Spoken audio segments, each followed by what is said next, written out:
അവതരിപ്പിക്കുന്നത്. India story ഇവിടെ നിങ്ങളുടെ മുമ്പിൽ അവതരിപ്പിക്കുന്നത് ഏറ്റവും സാധാരണക്കാരായ ഞങ്ങളുടെ പ്രവർത്തകരാണ്. പരിഷത്തിന്റെ തന്നെ സാധാരണ പ്രവർത്തകർ. അതിൽ വീട്ടമ്മമാരുണ്ട്, അതിൽ വിദ്യാർത്ഥികളുണ്ട്, അതിൽ ഈ രംഗത്ത് ഏറ്റവും പ്രഗത്ഭമായ സംഭാവന ചെയ്യുന്ന പ്രവർത്തകരുണ്ട്. അവരൊക്കെ ചേർന്നിട്ടാണ് ഈ ഇന്ത്യ സ്റ്റോറി ഇവിടെ അവതരിപ്പിക്കുന്നത്. അത് നിങ്ങൾ കാണുക, വിലയിരുത്തുക. നിങ്ങളുടെ അഭിപ്രായങ്ങൾക്കും നിർദ്ദേശങ്ങൾക്കുമായി കാതോർത്തുകൊണ്ട് ഇന്ത്യ സ്റ്റോറി അവതരിപ്പിക്കുന്നു. നന്ദി.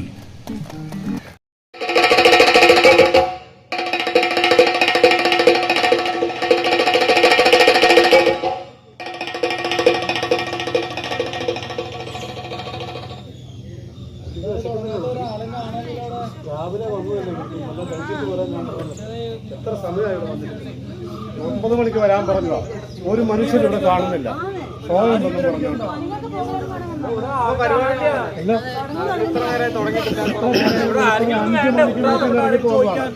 ഒരു മനുഷ്യൻ ഇവിടെ വന്ന്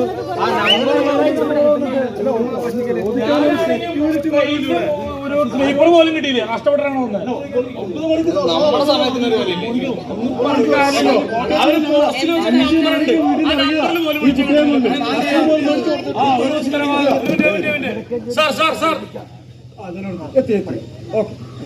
എത്ര നേരം ഇവിടെ വന്നിട്ട് സാർ വേഗം തുടങ്ങും സാർ. പ്രിയമുള്ളവരെ, അവസാന നിമിഷത്തിൽ ഉണ്ടായ ചില അപ്രതീക്ഷിതമായ സാങ്കേതിക തകരാറുകൾ കാരണമാണ് അല്പം വൈകിയത്. പ്രേക്ഷകർക്കും അതുപോലെ തന്നെ മത്സരാർത്ഥികൾക്കും ഉണ്ടായ ബുദ്ധിമുട്ടിൽ ഞങ്ങൾ ഖേദിക്കുന്നു. നമുക്ക് കാസ്റ്റിംഗ് പ്രക്രിയ ഉടൻ തന്നെ ആരംഭിക്കാം. ആജി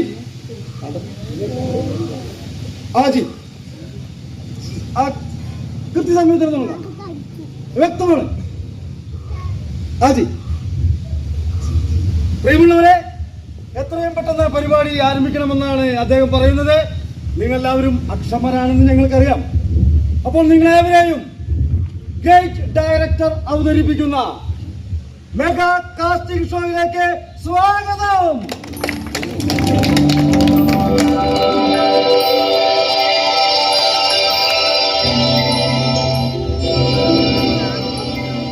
പ്രിയമുള്ളവരെ, സംഭൂജനായ നമ്മുടെ ഡയറക്ടർ സംവിധാനം ചെയ്യുന്ന ഏറ്റവും പുതിയ മെഗാ ഷോയിലേക്ക് അഭിനേതാക്കളെ തിരഞ്ഞെടുക്കാനുള്ള അവസാന ഘട്ട മത്സരമാണ് ഇവിടെ ഈ വേദിയിൽ ഇപ്പോൾ ആരംഭിക്കാൻ പോകുന്നത്. പ്രാഥമിക റൗണ്ടുകളിൽ നിന്നും തിരഞ്ഞെടുക്കപ്പെട്ട വിജയിച്ച 5 പാർട്ടിസിപ്പൻസ് ഇതിൽ പങ്കെടുക്കുന്നുണ്ട്. അവരെ 5 പേരെ നമുക്ക് സ്വാഗതം ചെയ്യാം. സ്വാഗതം.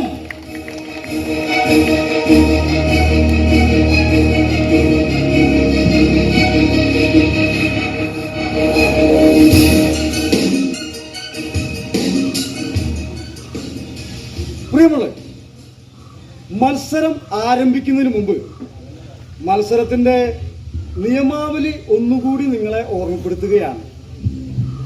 ഈ മത്സരത്തിൽ എല്ലാ കാര്യത്തിലും ഡയറക്ടറുടെ തീരുമാനം അന്തിമമായിരിക്കും. ഈ മത്സരാർത്ഥികൾ വിവിധ റൗണ്ടുകളിലൂടെ കടന്നു പോകേണ്ടി വരും. പക്ഷേ സമയം വളരെ പ്രധാനപ്പെട്ടതാണ്. നിശ്ചിത സമയത്തിനുള്ളിൽ ഇവർ ടാസ്ക് പിന്നിട്ടില്ലെങ്കിൽ ഇവിടെ സൈറൺ മുഴങ്ങും. ഈ മത്സരത്തിൽ എപ്പോൾ വേണമെങ്കിലും എവിടെ വേണമെങ്കിലും ഇടപെടാനും മാറ്റം വരുത്താനുമുള്ള അധികാരം ഡയറക്ടർക്കുണ്ട്. ഡയറക്ടറുടെ തീരുമാനങ്ങളെ ചോദ്യം ചെയ്യാൻ പാടുള്ളതല്ല. നിങ്ങളെല്ലാവരും ഡയറക്ടറുടെ നിരീക്ഷണ വലയത്തിലാണ്. You are under surveillance. മത്സരങ്ങൾക്ക് ശേഷം മത്സരാർത്ഥികൾക്ക് പ്രേക്ഷകർ നൽകുന്ന വോട്ടിന്റെ അടിസ്ഥാനത്തിലായിരിക്കും അന്തിമ വിധി. പ്രേക്ഷകർ ആരും തന്നെ മത്സരാർത്ഥികൾക്ക് വോട്ട് ചെയ്തില്ലെങ്കിൽ ആ വോട്ട് ഡയറക്ടർക്ക് ലഭിക്കും. പ്രിയമുള്ളവരെ, തീർത്തും സുതാര്യവും ജനാധിപത്യപരവുമായ തിരഞ്ഞെടുപ്പാണ് ഇവിടെ നടക്കുന്നത്.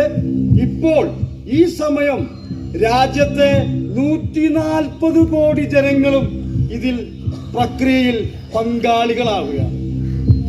പ്രിയമുള്ളവരെ, മത്സരത്തിന്റെ നിയമാവലി നിങ്ങൾക്ക് ബോധ്യമായെന്ന് കരുതുന്നു. നമുക്ക് ആരംഭിക്കാം. ആദ്യ റൗണ്ട് സെൽഫ് ഇൻട്രൊഡക്ഷൻ റൗണ്ട്. മത്സരാർത്ഥിയെ അറിയുക. No your participant. अपने प्रतिभागियों को जाने।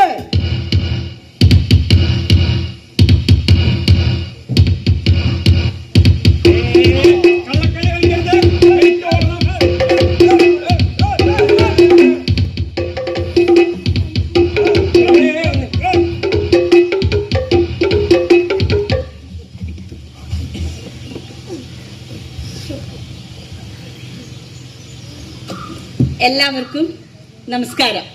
ഞാൻ മൊഴി, എഴുത്തുകാരിയാണ്. സാധാരണക്കാരുടെയും പാർശ്വവൽക്കരിക്കപ്പെടുന്നവരുടെയും പക്ഷം ചേർന്നായിരുന്നു എൻ്റെ എഴുത്ത്. മാനവികതയുടെയും മതേതരത്വത്തിൻ്റെയും കൂടെ ചേർന്ന് നിന്നാണ് ഞാൻ എഴുതിയിരുന്നത്. സ്വാഭാവികമായും അത് ചിലരെയൊക്കെ അങ്ങ് അസ്വസ്ഥരാക്കി.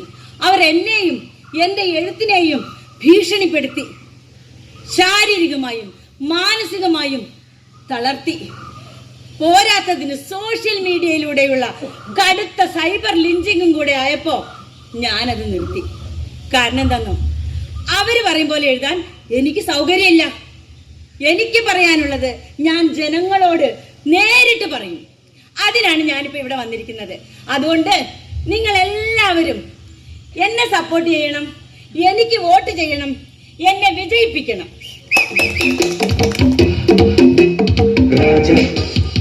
രാജാതിരാജനിന്റെ രാജ പൂജ തൂക്കാതെ വേറിയെന്നും പൂജ.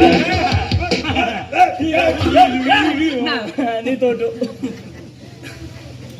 നമസ്കാരം, എൻ്റെ പേര് പ്രകാശൻ എന്നാണ്. ഞാനൊരു തൊഴിലാളിയാണ്. എൻ്റെ അച്ഛനും ഒരു ഫാക്ടറി തൊഴിലാളിയായിരുന്നു. അച്ഛനെന്നെ ചെറുപ്പത്തിലെ ഒരുപാട് നാടകങ്ങളും സിനിമകളൊക്കെ കാണിക്കായിരുന്നു. അങ്ങനെ എനിക്ക് അഭിനയത്തോടൊരു ഇഷ്ടമൊക്കെ വന്നത്. ഒരിക്കൽ ഫാക്ടറിയിലൊരു വാതക ചോർച്ച ഉണ്ടായപ്പോൾ അച്ഛൻ മരണപ്പെട്ടു. അതേ പിന്നെ കുടുംബത്തിന്റെ ഉത്തരവാദിത്വം എൻ്റെ തൊഴിലായി. ഞാനും അമ്മയും മാത്രം ഇപ്പോൾ വീട്ടിലുള്ളത്. നമ്മൾ എന്ത് പണിയെടുത്ത് ജീവിച്ചാലും നമ്മുടെ ആ ഉള്ളിലുള്ള അഭിനയമോഹം ഇങ്ങനെ കത്തി നിൽക്കുക. അപ്പോൾ നമുക്കതങ്ങ് വിട്ടുകൊടുക്കാൻ പറ്റുമോ ചേച്ചി? ഇല്ല. അതുകൊണ്ടാണ് ഞാൻ ഈ വേദിയിൽ വന്നത്. ഈ വേദി എനിക്ക് പ്രധാനമാണ്. എൻ്റെ സ്വപ്നങ്ങൾ നേടിയെടുക്കാൻ എല്ലാവരും എന്നെ സപ്പോർട്ട് ചെയ്യണം, എനിക്ക് വോട്ട് ചെയ്യണം. Thank you. രാജാതിരാജനിന്റെ രാജ പൂജ തൂക്കാതെ വേറിയെന്നും പൂജ. നേറ്റില്ലേ നാളെയില്ലേ എപ്പം രാജ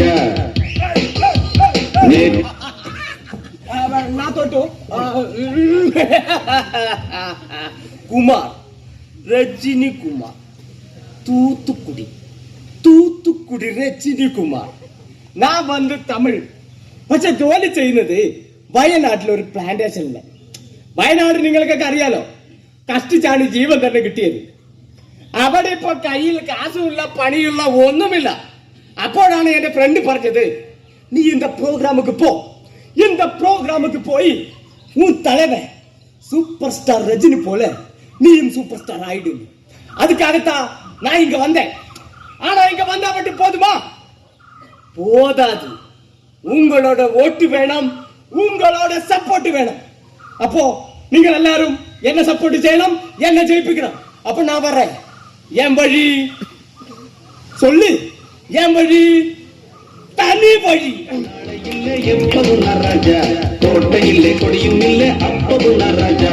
ராஜா ராஜாதிராஜனிந்த ராஜா பூஜ தூக்காതെ വേറിയെന്നും പൂജ.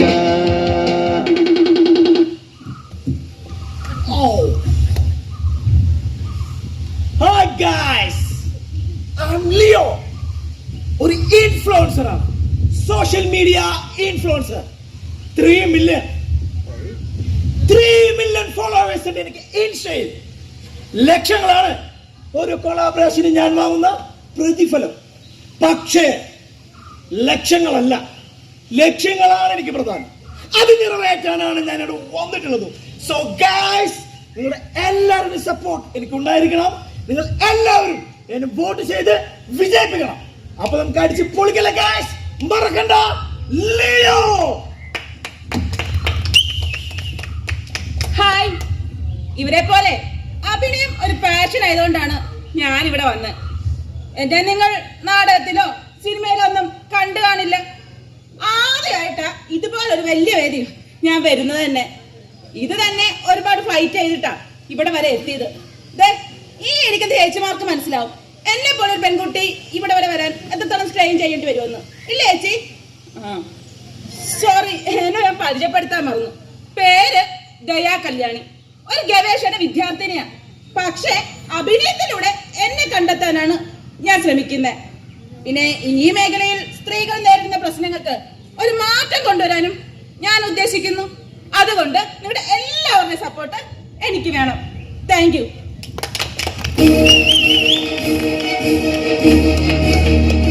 പ്രിയമുള്ളവരെ, അങ്ങനെ ഒന്നാമത്തെ റൗണ്ട് ഇവിടെ വിജയകരമായി പൂർത്തീകരിച്ചിരിക്കുന്നു. നിശ്ചയ സമയത്തിനുള്ളിൽ ഒന്നാം റൗണ്ട് പൂർത്തീകരിച്ച ഈ പാർട്ടിസിപ്പൻസിന് നല്ലൊരു കൈയടി കൊടുക്കാം. പ്രിയമുള്ളവരെ, ഇനി നമ്മൾ രണ്ടാമത്തെ റൗണ്ടിലേക്ക് കടക്കുകയാണ്. Group discussion round. ഈ റൗണ്ടിൽ ഇവർ തിരഞ്ഞെടുക്കുന്ന ആശയങ്ങൾ, വികാരങ്ങൾ എല്ലാം ഇവിടെ പ്രകടിപ്പിക്കാം.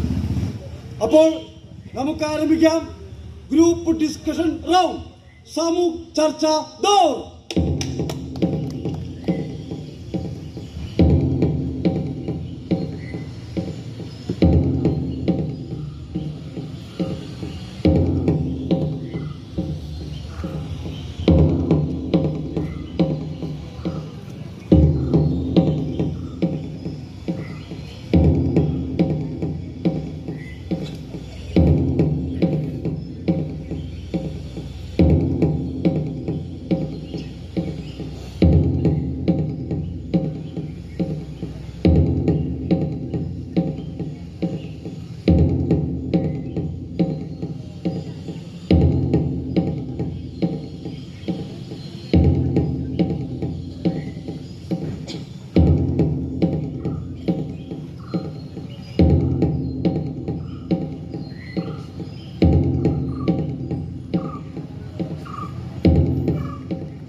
ഭാരതീയ നാരീ സങ്കല്പം മനുഷ്യരാശിയുടെ നിലനിൽപ്പിൻ്റെ എല്ലാ തലങ്ങളിലും സ്ത്രീത്വം ജഗത്സ്വരൂപിയുടെ സർഗസാക്ഷാത്കാരമായാണ് ഭാരത സംസ്കൃതി നിർവചിച്ചിരിക്കുന്നത്.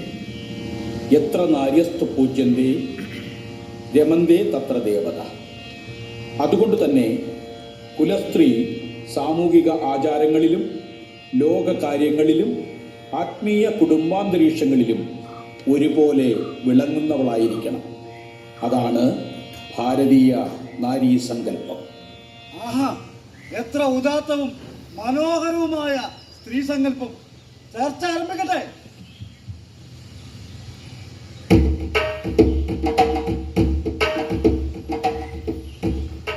എന്തുദാത്തം! ഭർത്താവിന്റെ ചിതയിലേക്ക് ഭാര്യയെ ജീവനോടെ എറിഞ്ഞു കത്തിച്ചതോ, ചിതയിൽ നിന്ന് കുതിരിച്ചാടിയ രൂപ് കൻവാറിനെ വീണ്ടും ചിതയിലേക്ക് തള്ളിയിട്ടതോ. അതൊക്കെ പണ്ടത്തെ കാലത്തിലെ ഗായ്സ്. ഇപ്പോൾ എല്ലാം മാറിയില്ലേ? ഇപ്പോൾ എല്ലാം ഓക്കെ അല്ലേ? എല്ലാരും ചില്ലല്ലേ, കൂളല്ലേ? കാലങ്ങളായി അടിച്ചമർത്തപ്പെടുകയും ചൂഷണം ചെയ്യപ്പെടുകയും ചെയ്തവളാണ് സ്ത്രീ. ഒരുപാട് വിവേചനങ്ങളെയും അസമത്വങ്ങളെയും നേരിട്ടുകൊണ്ടാണ് ഓരോ സ്ത്രീയും മുമ്പോട്ട് വന്നിട്ടുള്ളത്. തുല്യത അത് മനുഷ്യാവകാശത്തിന്റെ പ്രശ്നമാണ്, സാമൂഹ്യ നീതിയുടെ പ്രശ്നമാണ്. എല്ലായിടത്തും അത് പ്രാവർത്തികമാക്കാൻ നമുക്ക് ഇതുവരെ കഴിഞ്ഞിട്ടില്ല.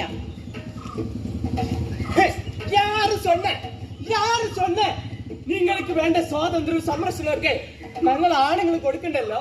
നിങ്ങൾ ആരാ അതൊക്കെ കൊടുക്കാൻ? ഇതൊക്കെ ഞങ്ങളുടെ ബേസിക് ഹ്യൂമൻ റൈറ്റ്സ് ആണ്, അല്ലാതെ നിങ്ങൾ കാണിഞ്ഞു തരേണ്ടതല്ല. ഹ്യൂമൻ റൈറ്റ്സ് മണ്ണാൻ കാട്ടി എല്ലാം നിങ്ങൾക്ക് കൂടുതൽ. നമ്മൾക്ക് മാത്രം ഒന്നുമില്ല. എല്ലായിടത്തും റിസർവേഷൻ, ട്രെയിനില്, ബസ്സില്, എല്ലായിടത്തും. ഞങ്ങൾക്കാകെ തിയേറ്ററിൽ മാത്രം റിസർവേഷൻ, അത് കാശ് കൂടുതൽ. ആണാ ഒരു പ്രശ്നം വന്നാ നാങ്ക ആമ്പളെങ്കിൽ താ മുടിവെടുപ്പോ. അതാണ് പ്രശ്നം, അത് തന്നെയാണ് പ്രശ്നം. രാഷ്ട്രീയ തീരുമാനങ്ങൾ എടുക്കുന്ന വേദികളിൽ സ്ത്രീകളുടെ പങ്കാളിത്തം വളരെ കുറവാണ്. ഈ മേഖലയിൽ തുല്യത കൈവരിക്കണമെങ്കിൽ നമുക്കൊരു 140 വർഷമെങ്കിലും കാത്തിരിക്കേണ്ടി വരുമെന്നാണ് UN റിപ്പോർട്ട് പറയുന്നത്. നമ്മുടെ ലോകസഭയിൽ 543 പേരിൽ 78 പേരാണ് വനിതകൾ, അതും 14% മാത്രം. കേരള നിയമസഭയിലോ 140-ൽ 12 പേർ. ഇതാണ് കണക്കുകൾ. ഇതൊക്കെ എഴുതിയതിനാണ് സോഷ്യൽ മീഡിയയിലൂടെ അവരെല്ലാവരും ചേർന്ന് എന്നെ ആക്രമിച്ചത്. തെരഞ്ഞെടുക്കപ്പെട്ട അധികാര കേന്ദ്രങ്ങളിൽ സ്ത്രീകളുടെ നേതൃത്വം നിർബന്ധമായി ഉണ്ടാവണമെന്നാണ് എന്റെ അഭിപ്രായം.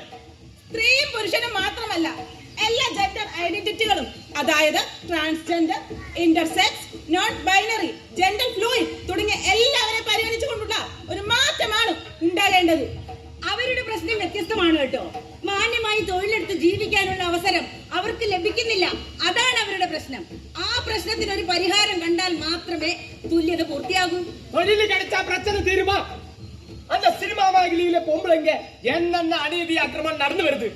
கேம കമ്മിറ്റി റിപ്പോർട്ടിലെ നമ്മൾ എന്നെ കണ്ടതല്ലേ. ഒരു നടി കാലാകാലങ്ങളായി നീതിക്ക് വേണ്ടി കോടതി കേറി ഇറങ്ങി നടക്കുന്നു. അല്ലെങ്കിലും എന്തൊരു പ്രശ്നം ഉണ്ടായാലും, അത് കലാപമായാലും യുദ്ധമായാലും പ്രകൃതി ദുരന്തമായാലും, അത് ബാധിക്കുന്നത് സ്ത്രീകളെയും ദുർബലരെയുമാണ്. ശരിയാണ്. മണിപ്പൂരിലെ ആ സ്ത്രീകളുടെ അവസ്ഥ, ആ വീഡിയോ ഞാൻ ഫോണിലൂടെ കണ്ടതാണ്. റോഡിലൂടെ എന്ത് ചെയ്യാനാ? മണിപ്പൂർ മാത്രോ? ഹത്രസിലോ? ബിൽക്കിസ് ബാനുവിന്റെ ചരിത്രം മറക്കാൻ പറ്റോ? ഇതൊക്കെ എങ്ങനെ ന്യായീകരിക്കേണ്ടേ? എന്നിട്ടും ഭാരത സ്ത്രീകൾ ഉന്നതിയിലാണ് പോലും. എന്തുന്നതി! പലതരം അടിച്ചമർത്തലുകൾ, വിവേചനം, ഇതൊക്കെ ഇവിടെ നിലനിൽക്കാണ്, തുടർന്ന് പോരുകയാണ്. ഇവിടത്തെ പ്രത്യയശാസ്ത്രങ്ങളിൽ പലതും അതിനൊത്താശ ചെയ്യുന്നു. എന്തിനധികം ഈ ഭരണകൂടങ്ങൾ പോലും. ലിംഗനീതി, ലിംഗതുല്യത സമൂഹത്തിന്റെ പൊതുബോധമാക്കാനുള്ള പദ്ധതികൾ ഭരണകൂടത്തിന്റെ കടമയാണ്. അതെ, ഭരണകൂടം മുന്നിൽ നിന്ന് വഴികാട്ടണം. ആധുനിക കാലഘട്ടത്തിന്റെ ഭരണകൂടം അങ്ങനെയായിരിക്കണം. ഭരണകൂടം കാലത്തിനനുസരിച്ച് വളരണം. ഭരണകൂടം അതിന്റെ ഉത്തരവാദിത്തം നിറവേറ്റണം. ഭരണകൂടം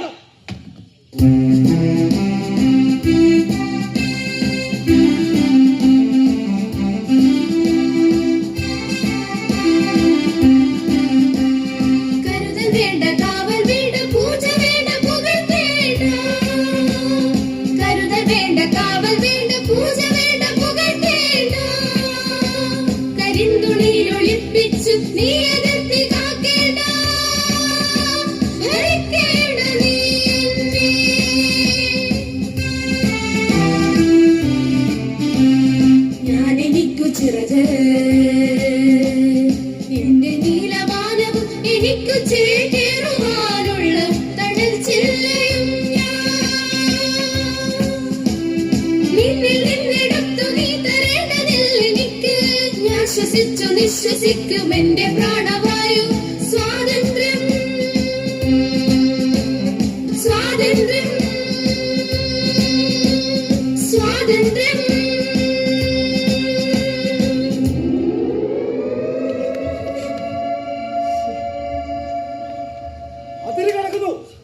അതിര് കടക്കുന്നു.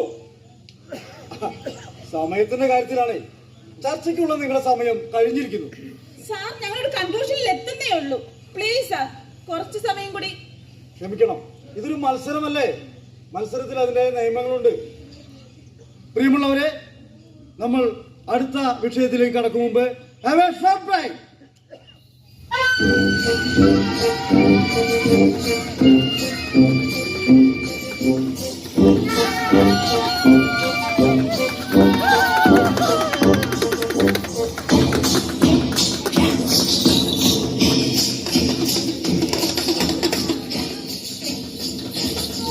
പ്രപഞ്ചത്തിലെ ആദ്യത്തെ അവയവമാറ്റ ശസ്ത്രക്രിയ നടന്നത് പൗരാണിക ഭാരതത്തിലാണ്. ലോകത്തിന്റെ വളർച്ചയുടെ എഞ്ചിൻ. ലോകത്തിന്റെ പ്രതീക്ഷയുടെ ഏക കിരണം ഭാരതം. ഈ നൂറ്റാണ്ട് ഭാരതത്തിന്റെ ഭാരതം ലോകത്തിന്റെ യുവശക്തി. ലോകത്തിലെ ഏറ്റവും വലിയ പ്രതിമ ഭാരതത്തിൽ.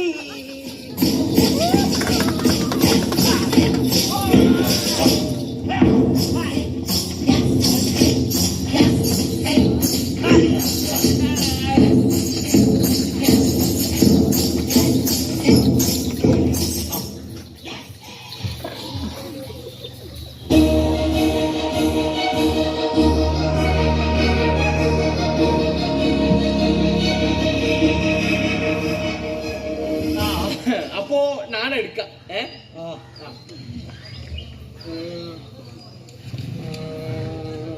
അയ്യോ മലയാളം നീ എടുത്തോ. പരിസ്ഥിതി സംരക്ഷണം. ഭാരതീയ ദർശനത്തിൽ ഭൂമി നമ്മുടെ അമ്മയാണ്. ഹിമാലയം മുതൽ കന്യാകുമാരി വരെ പരന്നു കിടക്കുന്ന മഹത്തായ ഭാരതദേശം പ്രകൃതി രമണീയതയുടെ കേദാരഭൂമിയാണ്. അപൂർവങ്ങളായ ധാതു വിഭവ സമ്പത്തുകൾ ഉള്ളിൽ വഹിക്കുന്ന രത്നഗർഭയാണ് ഈ പുണ്യഭൂമി. ആവോളം കറന്നെടുത്ത് വികസനത്തിലേക്ക് നമുക്ക് കുതിക്കാൻ വേണ്ടിയാണ് ഭൂമി മാതാവ് അവയെല്ലാം കരുതി വച്ചിരിക്കുന്നത്. പരിസ്ഥിതിയെ പറ്റി പറഞ്ഞ ഞാനൊരു ഗ്രാമത്തിനാണ് വരുന്നത്. പാടങ്ങളും പുഴയും മലകളൊക്കെയുള്ള നല്ലൊരു ഗ്രാമം. സുഹൃത്തെ, പരിസ്ഥിതി എന്ന് പറഞ്ഞാ നിങ്ങൾ ഈ പറയുന്ന ഗൃഹാതുരത്വം ഉണർത്തുന്ന സങ്കല്പം മാത്രമല്ല, അതിലും അപ്പുറം ഒരുപാട് മാനങ്ങളുണ്ട്. നമ്മളടക്കം ഈ ഭൂമിയിലെ എല്ലാ ജീവജാലങ്ങൾക്കും നിലനിൽക്കാനുള്ള ഇടമാണ്, ചുറ്റുപാടാണ്, ആവാസ വ്യവസ്ഥയാണ് പരിസ്ഥിതി. അതുകൊണ്ട് കാലാവസ്ഥ വ്യതിയാനം അത് പരിഗണിക്കാതെ നമുക്ക് പരിസ്ഥിതിയെ പറ്റി ഒന്നും പറയാൻ പറ്റില്ല. അത് തന്നെയാണ് ഞാനും പറഞ്ഞു വന്നത്. അറിഞ്ഞോ അറിയാതെയോ പ്രകൃതിയുമായി ചേർന്ന് തന്നെയാണ് നമ്മളൊക്കെ ജീവിക്കുന്നത്. കാലാവസ്ഥയുടെ കാലം തന്നെ തെറ്റി. നേരത്തും കാലത്തും മഴയില്ല, കൊയ്യേണ്ട സമയത്തോ പെരുമഴ, മേഘവിസ്ഫോടനം, ഉരുൾപൊട്ടല്, ചുഴലിക്കാറ്റ്, കരയാണെങ്കിൽ പകുതി കടലെടുത്തു. മഴക്കാലായ എല്ലാവരും അഭയാർത്ഥി ക്യാമ്പില്. എന്തൊക്കെ പേടിപ്പിക്കലാണ്. ഓറഞ്ച്, യെല്ലോ, റെഡ്, നമ്മൾ എന്തൊക്കെയാ കാണിച്ചു കൂട്ടുന്നത്. വികസനത്തിന്റെ പേരില് എന്തോ ആവാത്രേ. പ്രകാശേട്ടാ, അത് നിങ്ങൾ പറഞ്ഞത് റൈറ്റ്. ഞാൻ ജോലി ചെയ്യുന്ന വയനാട്ടിൽ നമ്മളെല്ലാം കണ്ടതല്ലേ, മുണ്ടക്കൈ ചൂരൽമല എന്നെല്ലാം മോൻ നടക്കുന്നത് കൊടുമ്പ. എന്റെ നാട്ടിൽ അപ്പിടുത്ത പരിസ്ഥിതി, അവിടെ ഒരു സ്ഥിതിയുമില്ല, ഗതിയുമില്ല, ഒന്നുമില്ല. നിങ്ങളൊരു കേവല പരിസ്ഥിതിവാദിയാകരുത്. വികസനമില്ലാതെ ഇന്നത്തെ കാലത്ത് ജീവിക്കുന്നതിന് സാധിക്കില്ല. വികസന ആവശ്യങ്ങളോ നാൾ കൂടി വരുവാ. വികസനം വേണ്ടെന്നല്ല പറഞ്ഞത്, പക്ഷെ അത് ഇന്നത്തെ തലമുറയ്ക്ക് വേണ്ടി മാത്രമാവരുത്. ദീർഘവീക്ഷണം വേണം. വരുന്നൊരു തലമുറയെ കൂടി മുന്നിൽ കണ്ടുകൊണ്ട് വേണം വികസനം ആസൂത്രണം ചെയ്യാൻ. ഗൈസ്, ഞാനാകെ കൺഫ്യൂഷനാണ് ഗൈസ്. നമുക്ക് വികസനവും വേണം, പരിസ്ഥിതിയും വേണം, പക്ഷേ ഇത് രണ്ടും നമ്മളെങ്ങനെ കണക്ട് ചെയ്യൂ? അതിനെന്താ ഇത്ര കൺഫ്യൂഷൻ? നേരത്തെ പറഞ്ഞ പോലെ വരും തലമുറയെ പരിഗണിച്ചുകൊണ്ടായിരിക്കണം വികസനം. നമ്മുടെ ആവശ്യം നിറവേറ്റാനുള്ളതെല്ലാം ഈ ഭൂമിയിലുണ്ട്. എന്നാൽ ഒരാളുടെയും ആർത്തി പൂർത്തീകരിക്കാൻ ഈ ഭൂമിക്ക് കഴിയില്ല. இதுக்கு நான் ஒரு எக்ஸாம்பிள் சொல்லட்டுமா? நம்ம அம்பானி அதானே இருக்காங்கல்ல, அம்பானி அதானே உங்களுக்கெல்லாம் தெரியுமில்ல, பெரிய பணக்காரங்க. ஆனா நம்மளெல்லாம் ஏழை, கையில காசு இல்ல, ஒண்ணும் இல்ல. ஆனா நம்ம எடுக்கிற மூச்சிന്റെ அளவும் அவங்க எடுக்கிற மூச்சிന്റെ அளவு ஒண்ணுதானே. அவருக்கு நிறைய காசு இருக்கு, அதனால நிறைய சுவாசம் எடுக்க முடியுமா? அப்படி எடுத்த ஆള് സത്തു പോകും. രജനികുമാറെ, അല്ലെങ്കിൽ മുതലാളിമാർക്ക് സമ്പത്ത് ഉണ്ടാക്കല് മാത്രമാണ് ലക്ഷ്യം. പരിസ്ഥിതി ഒന്നും ഈ കോർപ്പറേറ്റുകൾക്ക് മുന്നിൽ ഒന്നുമല്ല.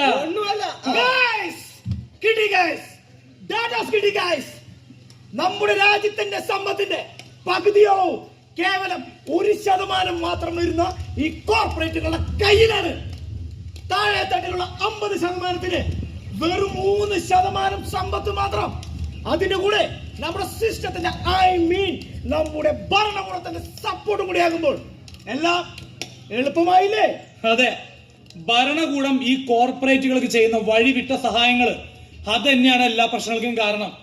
ചുരുക്കി പറഞ്ഞ വികസനം പരിസ്ഥിതിയെ തകർക്കുന്ന രീതിയിലാകരുത്, അതിന്റെ ആഘാതം അതിഭീകരമായിരിക്കും. ഇത് മനസ്സിലാക്കി കൂടി വേണം നമ്മൾ വികസനം നടത്താൻ.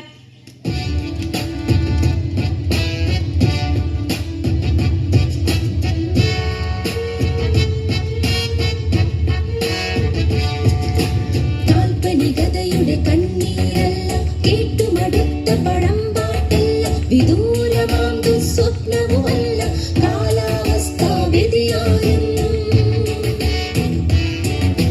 പ്രളയം എന്നത് യുഗാവസാനം, ഒരിക്കൽ വരുന്ന ദുരന്തവുമല്ല. ഇനിയൊരു കാലടി വെക്കുമ്പോൾ നാം ഭയപ്പെടേണ്ട മഹാവൃത്തം. ഹിമപാളികളിൽ തീപ്പടരും, കരയൊരു ഭാഗം കടലാകും. മണ്ണിൽ മനുഷ്യർ പടുത്തുയർത്തിയ സംസ്കാരം ജലസമാധിയാകും. പ്രതിരോധിക്കാൻ നമുക്ക് ബാധ്യതയുണ്ടത് മറന്നു പോകരുത്.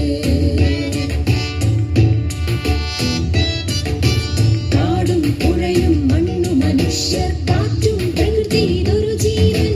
വികസനമാവാം പക്ഷേ ഒപ്പം കരുതൽ വേണം നാളേക്കാൻ. കരുതൽ വേണം നാളേക്കാൻ. കരുതൽ വേണം. ഓ, ഇത്തവണയും നിങ്ങളുടെ സമയം കഴിഞ്ഞു. സാർ എന്താ സാർ ഇത്? നേരത്തെ ഇതിലും കൂടുതൽ സമയം കിട്ടിയതാണല്ലോ. കംപ്ലീറ്റ് ചെയ്തിട്ടില്ല സാർ. ഞാൻ പറഞ്ഞുവല്ലോ, ഡയറക്ടറുടെ തീരുമാനം അന്തിമമായിരിക്കും. സഹകരിക്കണം. പ്രിയമുള്ളവരെ, അപ്പോൾ നമ്മളൊരു ഇടവേളയിലേക്ക് പോവുകയാണ്. Have a short break.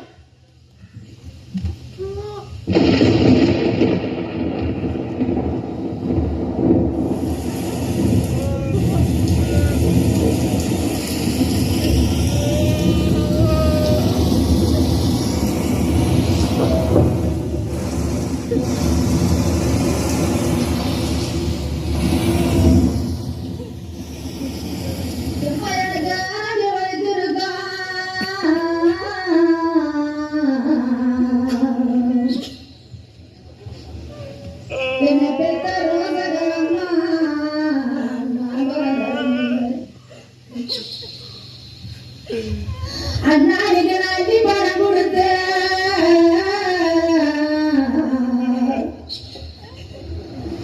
என்ன பெத்த காடு பண்ணி போறம்மா. நான் ஒரு அறுமணிக்கு வந்தேன். எண்ணாடிக்கு அந்த அறுமணிக்கு வந்தோன்னே இன்னைக்கு ஆரஞ்சு இறங்குதுன்னு ஒரு அறுமணியை தாண்டினா.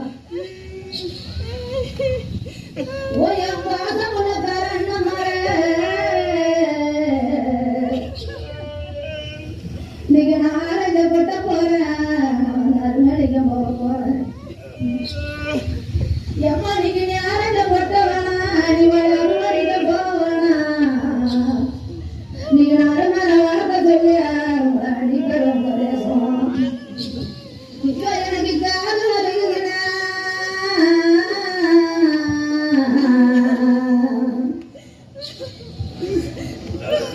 என்ன பெத்த பாசமுள்ள கரப்பா கரையேறி நின்று பார்த்தேன். எப்படிக்கு காது வருங்காரு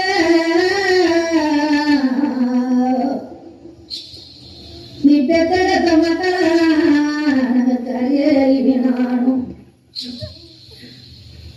ஐயோ நீங்க அந்த காருக்கு போறப்ப எங்களை 300 நாள் சமுதாயா நீ கடிய வர என்ற காலம் நம்மளோட கல்லிக்கு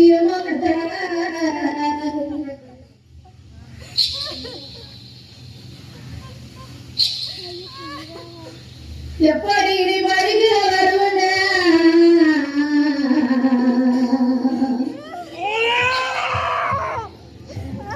ஓயப்பா நம்மள காரப்பா.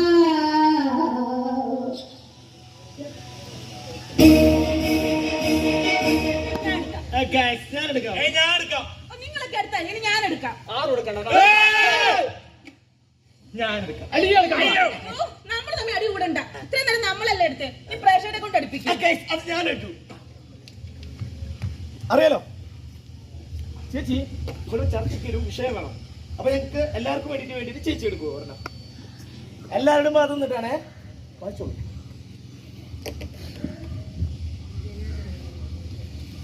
ജനാധിപത്യം ലോകത്തിലെ ഏറ്റവും വലിയ ജനാധിപത്യ രാഷ്ട്രമാണ് ഇന്ത്യ. ജനാധിപത്യത്തിന്റെ മാതാവും വിശ്വഗുരുവുമാണ് ഭാരതം. സുസ്ഥിരവും ശക്തവുമായ ഭരണകൂടമാണ് ജനാധിപത്യത്തിന്റെ ആണിക്കല്ല്. അച്ചടക്കമുള്ള പ്രജകളും ആജ്ഞാശക്തിയുള്ള നേതാവുമാണ് അതിന്റെ നട്ടെല്ല്.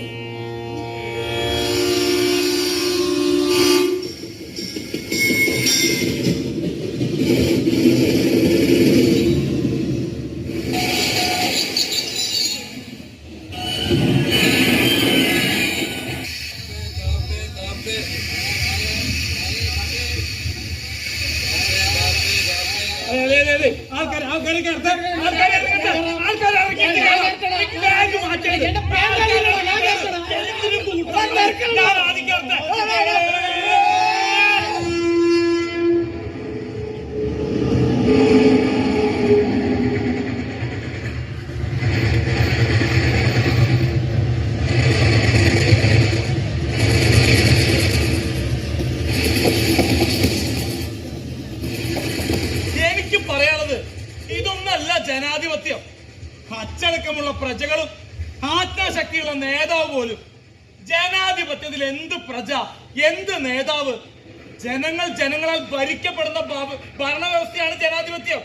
ജനാധിപത്യം അത് சொல்றதுக்கு ഈസി, ആണാ നടപ്പിലാക്കരുത് ரொம்ப കഷ്ടം. കാലെടുത്ത് മാറ്റടോ.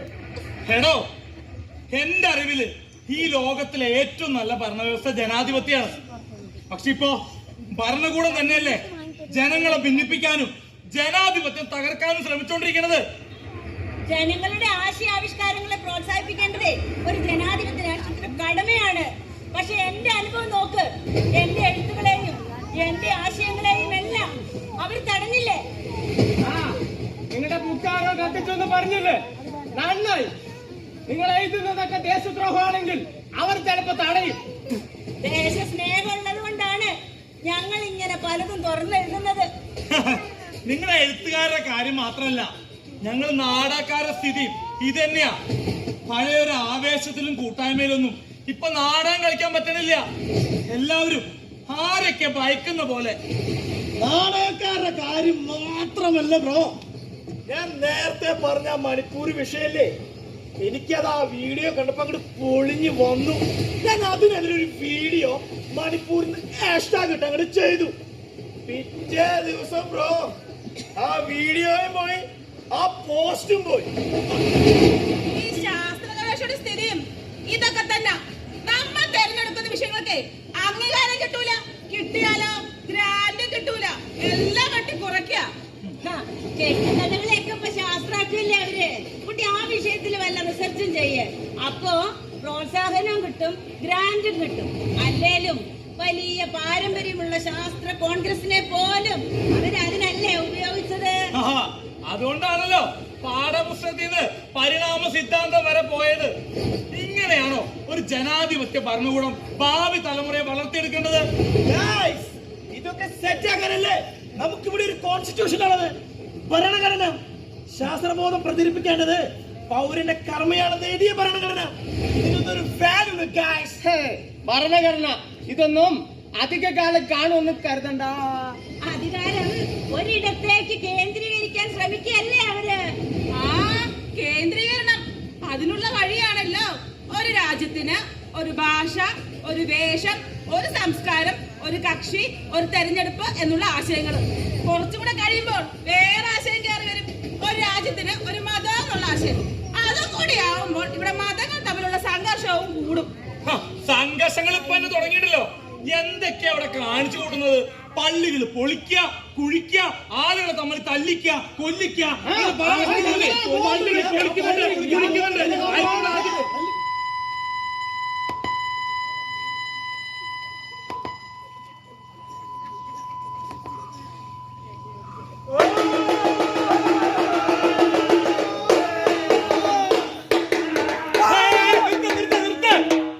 ഇവരാരെങ്ങോട്ട് കടത്തി വിട്ടത്? ഇവിടെ ഒരു പരിപാടി നടക്കണം. കണ്ടൂടെ? സോറി ആഘോഷക്കാർക്ക് കടന്നു പോകാനുള്ള വഴിയൊരുക്കാനാണ് അദ്ദേഹം പറഞ്ഞിരിക്കുന്നത്. അവർ അതിനുള്ള പെർമിഷൻ വാങ്ങിച്ചിട്ടുണ്ട്. അവർ പോകുന്നവരെ നമുക്ക് കാത്തിരിക്കാം. അവർ പോയിക്കോട്ടെ.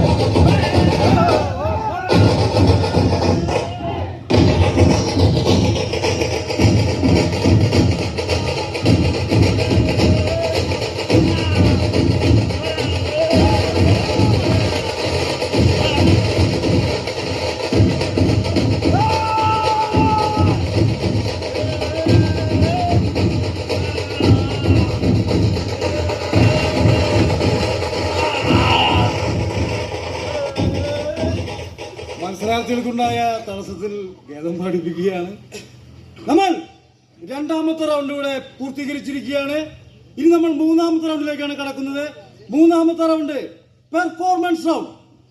ഈ റൗണ്ടിൽ കഴിഞ്ഞ റൗണ്ടിൽ നിങ്ങൾ തെരഞ്ഞെടുത്ത വിഷയങ്ങളിൽ നിങ്ങളുടെ പാട്ടുകൾ അതുപോലെ സ്കിറ്റുകൾ എന്നിവ ഇവിടെ സ്വയം രൂപപ്പെടുത്തി അവതരിപ്പിക്കാം. അപ്പോൾ നമുക്ക് കടക്കാം മൂന്നാമത്തെ റൗണ്ടിലേക്ക്. Performance round.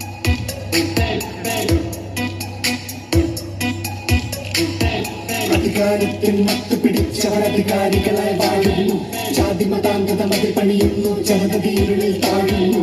ഇരുണ്ട കാലം ഇക്കാലം, ഓർമ്മകൾ കൊള്ളും തീക്കാലം. ജനാധിപത്യം പൂക്കും നാടിൻ നന്മകളൊന്നായി പിഴുതറിയാം. മതനിരപേക്ഷ വിഹായസുകളിൽ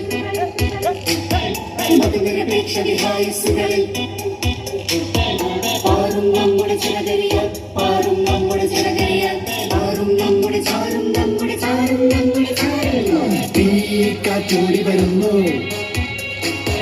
തീ കാറ്റോടി വരുന്നു, തീ കാറ്റോടി വരുന്നു,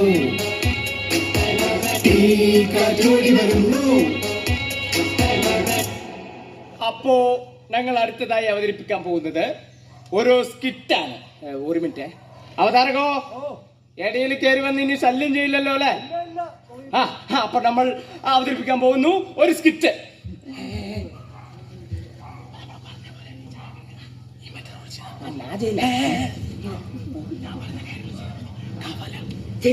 അപ്പൊ കണ്ണാടി കൊണ്ടുപോ.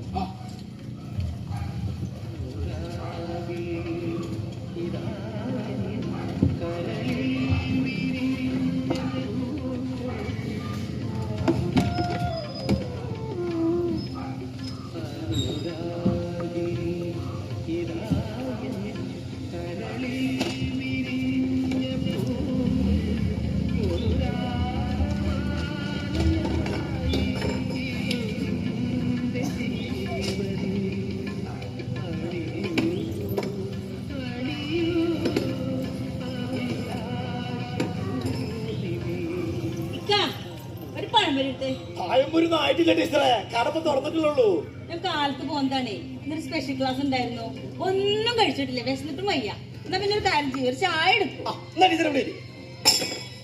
വയനാട് ദുരിതബാധിതർക്ക് സിനിമാ നടൻ പവൻകുമാർ 10 ലക്ഷം രൂപ നൽകി. ഓനൊരു തെലുങ്ക് നടനല്ലേ, അവരൊക്കെ നമുക്ക് പൈസ തരൂലേ? ഓ, എന്തൊരു നല്ല മനസ്സ്. എന്റെ കാതൽക്ക, ഇത് നമ്മുടെ കേരളത്തെ മാത്രം ബാധിച്ച ഒരു വിഷയമല്ലല്ലോ. ഇതൊരു ദേശീയ ദുരന്താണ്. അപ്പൊ നമ്മുടെ കേരളത്തിലെ ആൾക്കാരെ കൊണ്ട് മാത്രം കൂട്ടിയാ കൂടില്ല. അപ്പൊ എല്ലാവരും സഹായിക്കും. ഓയ്, ഇതേ ദേശീയ ദുരന്തം എന്നുള്ളതൊക്കെ മാറി അതിതീവ്ര ദുരന്തം അങ്ങനെയാ പറയണത്.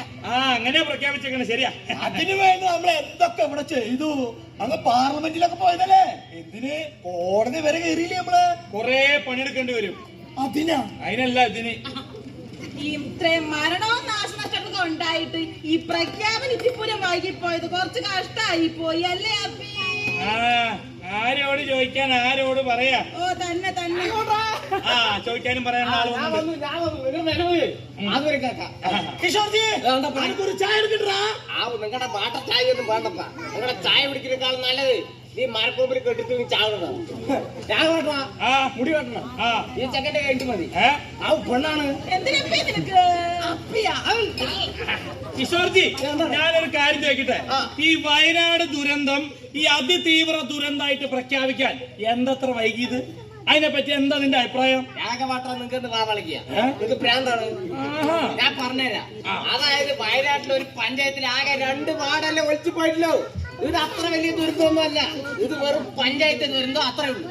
ഇല്ലാത്ത ജാതി അതെ നോക്കിയേ, നിങ്ങളല്ലേ കഴിഞ്ഞ ദിവസം ഞങ്ങളുടെ സ്കൂളിൽ വന്ന് ക്രിസ്മസ് ആഘോഷം മുടക്കിയത്? ഞാൻ സ്കൂളിലേ പോയിട്ടില്ല. അത് കണ്ടപ്പോഴേ മനസ്സിലായി. അതല്ല, നിങ്ങൾ തന്നെയാണ് ഇവർ തന്നെയാണ് കേട്ടോ രാഘവേട്ട, ഇവർ തന്നെയാണ് ഞങ്ങളുടെ സ്കൂളിൽ വന്ന് ക്രിസ്മസ് ആഘോഷം മുടക്കിയത്. എന്തിനാ ഇപ്പൊ ഈ പ്രശ്നം? എന്തൊരു പത്രത്തിൽ നിന്ന് വായിച്ചില്ലേ? പത്രം നോക്കുമെങ്കിൽ മരണക്കോളം മാത്രമേ നോക്കാറുള്ളൂ. രാഘവേട്ട, ഞാൻ പറയാം, അങ്ങോട്ട് വരുമോ? അതെ, ഞങ്ങള് സ്കൂളില് പാരന്റ്സും ടീച്ചേഴ്സും കുട്ടികളും എല്ലാം കൂടെ ക്രിസ്തുമസ് ആഘോഷിക്കായിരുന്നു. ആഘോഷം അങ്ങനെ പൊട്ടിപ്പൂരായിട്ട് നിൽക്കുന്ന സമയത്തെ കൊട്ടും പാട്ടും കരോളും ഒക്കെ ആയിട്ട് വന്ന സമയത്ത് ഇയാളും 2 ഗഡികളും കൂടെ വന്നിട്ട് ക്രിസ്മസ് ആഘോഷം അങ്ങോട്ട് കൊളാക്കി കൊടുക്കും. മുടക്കും പറഞ്ഞാ മുടക്കും. എന്റെ ജീവനുള്ളിടത്തോളം കാലം ഞാനിനി സമ്മതിക്കില്ല. നമ്മളിവിടെ നടത്തില്ല. ഈ നാട്ടിലെ വേറെ എത്ര ആഘോഷമുണ്ട്, വേറെ എത്ര ആഘോഷമുണ്ട്. അതൊക്കെ നിങ്ങൾ നടത്തണ്ട പറയും. വെണ്ണുണ്ട് രാഘവട്ടം, വെണ്ണുണ്ട്. മോനെ കിഷോറെ, എന്താണ് ഇവിടെ ആഘോഷിക്കേണ്ടതൊക്കെ ഞങ്ങൾ ആഘോഷിക്കുന്നുണ്ട്. അതില് ഞങ്ങൾക്കൊരു വ്യത്യാസമില്ല. തന്നെ കിഷോർ, അപ്പൊ ഞാൻ പറഞ്ഞത് ഇതുപോലെ മോശമായി പോയി കേട്ടാ. ഞങ്ങളുടെ ഓണം, ക്രിസ്മസ്, റംസാൻ, വിഷു ഒക്കെ ആഘോഷിക്കാറുണ്ട്. നിങ്ങളതൊക്കെ ആഘോഷിക്കാറുണ്ടോ? ഞങ്ങൾക്ക് ഇനി ക്രിസ്മസ് കൂടെ ആഘോഷിക്കാൻ പറ്റണ്ടായല്ലോ. എന്റെ ടീച്ചർക്ക് ഇപ്പൊ എന്താ വേണ്ട? ക്രിസ്മസ് ആഘോഷിക്കണ നമുക്ക് ഇവിടെ വെച്ച് ആഘോഷിക്കാം. നമുക്ക് ഇവനെ കൊണ്ട് തന്നെ കേക്ക് മുറിപ്പിക്കാം.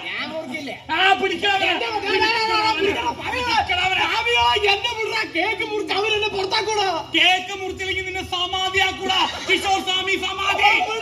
കേക്ക് മുറിച്ച് അവരെന്നെ സമ്മതിയാക്കൂടാ.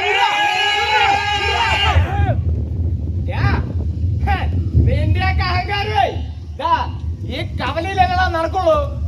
നിങ്ങക്ക് ധൈര്യം ഉണ്ടെങ്കിലേ നോർത്ത് കവലയ്ക്ക് വേടാ. നോർത്ത് കവലയ്ക്ക് വരണമെങ്കിലേ ഞങ്ങൾ കുറെ വർഷം പുറകോട്ട് നടക്കണം. അങ്ങനെ പുറകോട്ട് നടക്കാൻ ഞങ്ങൾ ഉദ്ദേശിക്കുന്നില്ല. നിങ്ങക്ക് ഇപ്പൊ അത്രയ്ക്ക് തിമിരായ പരക്കാട്ടുകാവ് മുത്തിയാണ് സത്യം. ദേശസ്നേഹമില്ലാത്ത എല്ലാ നാറുകളും മുടിഞ്ഞ് പടാനടങ്ങി പോട്ടെ.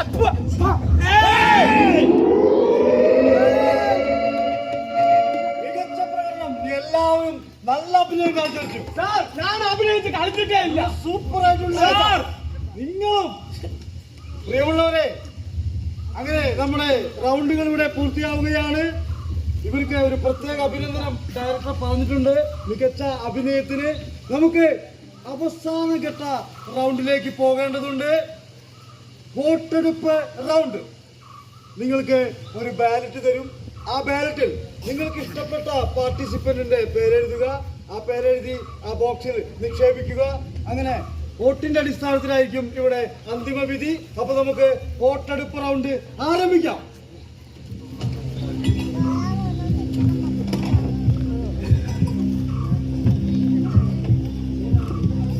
നമസ്കാരം, എന്റെ പേര് പ്രകാശനാണ്.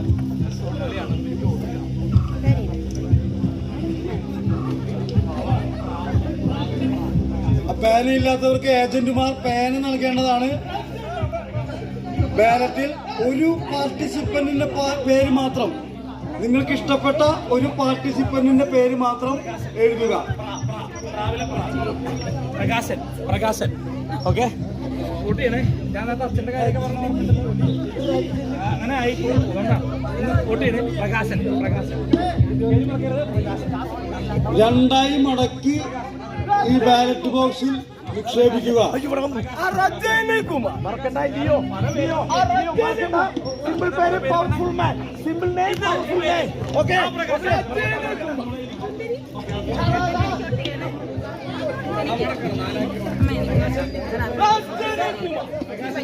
എല്ലാവരോടും ഭയങ്കര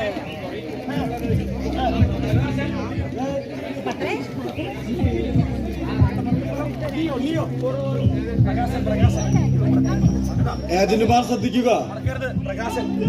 ബാലറ്റ് കൊടുക്കുന്നതിനൊപ്പം പേനയും നൽകുക. പേന എല്ലാവർക്കും ഉണ്ടാകണമെന്നില്ല. ഒരു പാർട്ടിസിപ്പന്റ്, ഒരു മത്സരാർത്ഥിയുടെ പേര് മാത്രം എഴുതിയാൽ മതി. നിങ്ങൾക്ക് ഇഷ്ടപ്പെട്ട മത്സരാർത്ഥികൾക്ക് വോട്ട് ചെയ്യാം. ഒരു വോട്ട് ഒരു വോട്ട് ഒരു വോട്ട് 15 വയസ്സായോ? 5 വയസ്സായില്ല.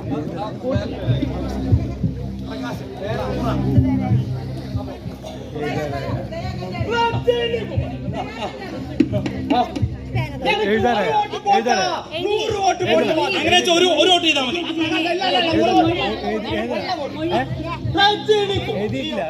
പ്രകാശൻ പ്രകാശൻ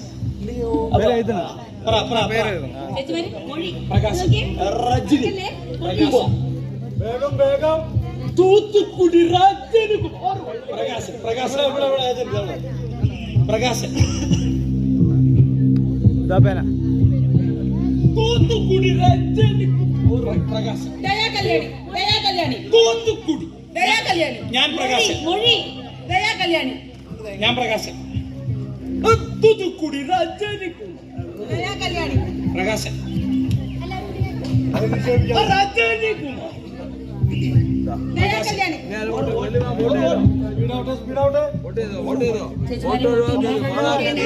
മൊഴി പ്രകാശൻ പ്രകാശൻ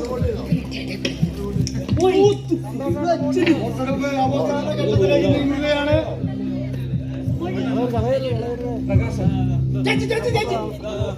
ഞാൻ വോട്ടിയുള്ള പ്രകാശൻ വോട്ടെടുപ്പ് അവസാന ഘട്ടത്തിലേക്ക് നീങ്ങുകയാണ്. ദയാ കല്യാണി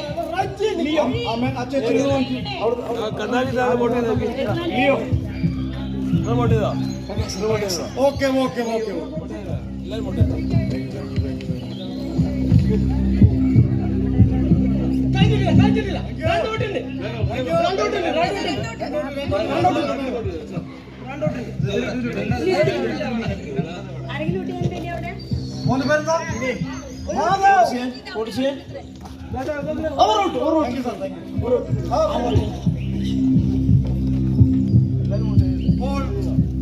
പോളിംഗ് അവസാനിച്ചിരിക്കുകയാണ്.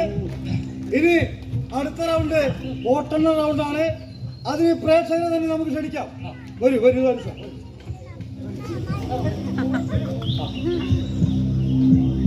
വോട്ടെണ്ണത്തിന് വേണ്ടി രണ്ടുപേരും ക്ഷണിച്ചിട്ടുണ്ട്. മേഡം മേഡം മേഡം മേഡം സാറിന്റെ പേര് ശിവദാസ്, മേഡത്തിന്റെ പേര് സുനിത. അപ്പോൾ വോട്ടെണ്ണൽ നമുക്ക് ആരംഭിക്കാം. ബാലറ്റ് ബോക്സ് തുറക്കുന്നു. ആദ്യത്തെ ബാലറ്റിൽ ആരുടെ പേരാണ് മേനെടുത്തോളൂ. ആദ്യത്തെ ബാലറ്റിൽ ആരുടെ പേരാണ് എന്ന് നമുക്ക് നോക്കാം. ആരുടെയും പേര് എഴുതിയിട്ടില്ല. അപ്പോൾ നമ്മൾ നിയമത്തിൽ പറഞ്ഞതുപോലെ ആർക്ക് പോകും? ഡയറക്ടർക്ക് പോകും. രണ്ടാമത്തെ ബാലറ്റ് എടുത്തോളൂ. ആരുടെ പേരാണ് എഴുതിയിരിക്കുന്നത്? ഇതിലുമില്ല. രണ്ടാമത്തെ ബാലറ്റിലും ആരുടെയും പേര് എഴുതിയിട്ടില്ല. അപ്പൊ അതും ഡയറക്ടർക്ക് പോകുന്നതായിരിക്കും. ഇനി ബ്ലാങ്ക് ആയി നമുക്ക് ഇതിലേക്ക് ഇടാം. ഡയറക്ടറുടെ ബൗളിലേക്ക് ഇടാം. അതിലുമില്ല. അതിന് 20% വോട്ടെണ്ണി കഴിഞ്ഞപ്പോഴും ഡയറക്ടർ തന്നെയാണ് മുന്നിട്ട് നിൽക്കുന്നത്. 30% വോട്ടെണ്ണി കഴിഞ്ഞപ്പോഴും ഡയറക്ടർ തന്നെയാണ് മുമ്പ്. അതെ, 50% വോട്ടെണ്ണി കഴിഞ്ഞപ്പോഴും ഡയറക്ടർ തന്നെയാണ് മുന്നേ. ഇവിടെ എന്താ നടക്കുന്നത്? ഇവരൊക്കെ വോട്ട് ചെയ്യണം നമ്മൾ കണ്ടതല്ലേ. പിന്നെ ആ വോട്ടൊക്കെ അവിടെ പോയി. ഒരു minute madam. Thank you sir. Thank you.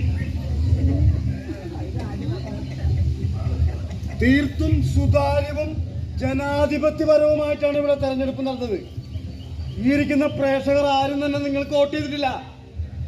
ആ വോട്ട് മുഴുവൻ ഡയറക്ടർക്കാണ് പോയിരിക്കുന്നത്. ഡയറക്ടറെ നമ്മൾ വിജയിയായി തെരഞ്ഞെടുത്തിരിക്കുന്നു.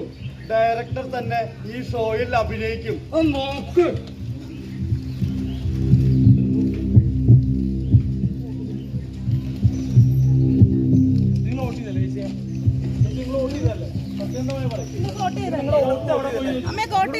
ഒരു വോട്ട് പോലും ഇല്ല ഇതില്. എല്ലാ ഡയറക്ടർക്കും ഒരു വോട്ട് പോലും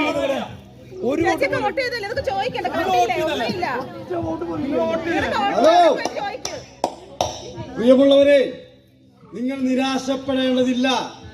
കാരണം നിങ്ങൾ ഇവിടെ അവതരിപ്പിച്ചതും സംസാരിച്ചതുമായ നിങ്ങളുടെ ചിന്തകൾ, ആശയങ്ങൾ അവതരണ രീതികൾ, രാഷ്ട്രീയം എല്ലാം അദ്ദേഹം നോട്ട് ചെയ്തിട്ടുണ്ട്.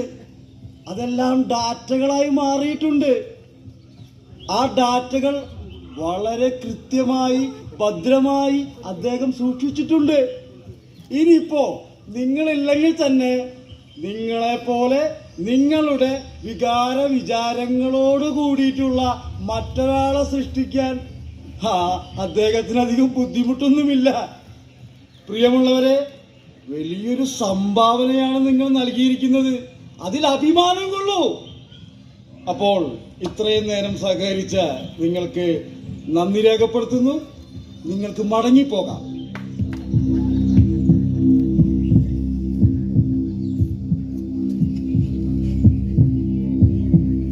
നിങ്ങളെന്താ എല്ലാരും മിണ്ടാതിരിക്കണേ?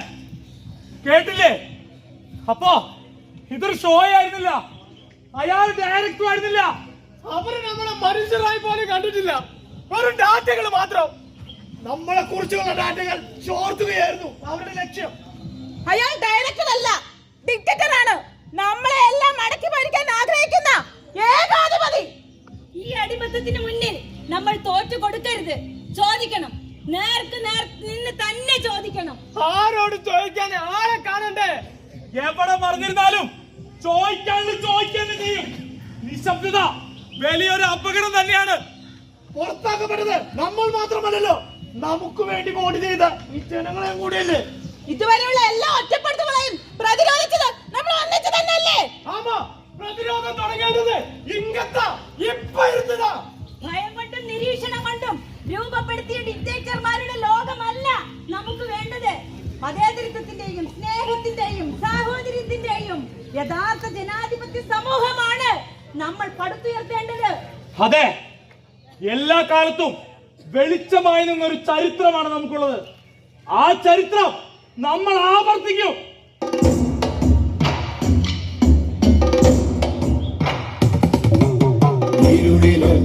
താരകം പോൽ പൊരുതി നിന്നൊരു കേരളം, ഇതൾ വിടർത്തിയ നന്മയിൽ നവലോക ചിന്ത വളർന്നിടം. കാര്യകാരണ ബന്ധരീതിയിൽ നമ്മൾ വെച്ച ചരാലുകൾ കെട്ടുപോയോ എന്നു വീണ്ടും ഇരുട്ടു തിന്നു മയങ്ങിയോ.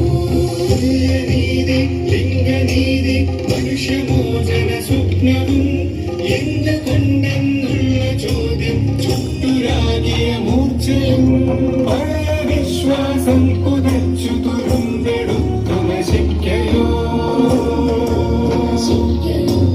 പഴയ വിശ്വാസം പുതച്ചു തുരുമ്പെടുത്തു നശിക്കയോ, തുരുമ്പെടുത്തു നശിക്കയോ.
കാശ്മീരം വഴി സടകുടയുമുണരും ചവിട്ടടിയിലമർന്ന കൃഷിയുടെ മുത്തു കുതറിയടിച്ചു നിൽക്കും, ധനുഷ്കോടി മുതൽക്കു കശ്മീർ കാശ്മീരമ്പരിൽ സടകുടയുമുണരും ചവിട്ടടിയലമർന്ന കൃഷിയുടെ ഒത്തു കുതിറിയിടിച്ചു നിൽക്കും വെണ്ണുകേറിയ കാലടികളിൽ ഇന്ത്യ വീണ്ടും ഉയർത്തെണീക്കും. കേരളം പുതുവഴി തെളിക്കും, പുതിയൊരോണം പൂവിളിക്കും. കേരളം പുതുവഴി തെളിക്കും, പുതിയൊരോണം പൂവിളിക്കും. പുതിയൊരോണം പൂവിളിക്കും, പുതിയൊരോണം പൂവിളിക്കും. നാടകം ഇന്ത്യ സ്റ്റോറി.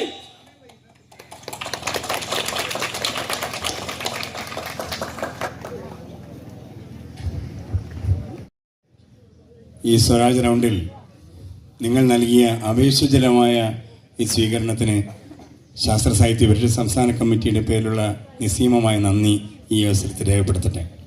നമ്മുടെ ഈ ഇന്ത്യ സ്റ്റോറിയിൽ ഇതിൽ കഥാപാത്രങ്ങൾക്ക് ജീവൻ നൽകിയ നമ്മുടെ പ്രവർത്തകരെ നമുക്കൊന്ന് പരിചയപ്പെടാം. ഈ നാടകയാത്രയുടെ ക്യാപ്റ്റൻ തൃശ്ശൂർ ജില്ലക്കാരനായ ശ്രീ അഖിലേഷ് തയ്യൂറാണ്. തൃശ്ശൂരിലെ അഖിലേഷ് ശാസ്ത്ര സാഹിത്യ പരിഷത്തിൻ്റെ വേലൂർ യൂണിറ്റിൻ്റെ പ്രവർത്തകൻ കൂടിയാണ്. സിനിമ നാടക പ്രവർത്തകനാണ് അഖിലേഷ്. നാടകയാത്രയുടെ മാസ്റ്റർ ട്രെയിനർ കൂടിയാണ് അഖിലേഷ്. അഖിലേഷ് ഞങ്ങളുടെ മറ്റ് ജാഥാംഗങ്ങളെ പരിചയപ്പെടുത്തും. ക്യാപ്റ്റനെ സ്നേഹത്തോടെ ക്ഷണിക്കുന്നു.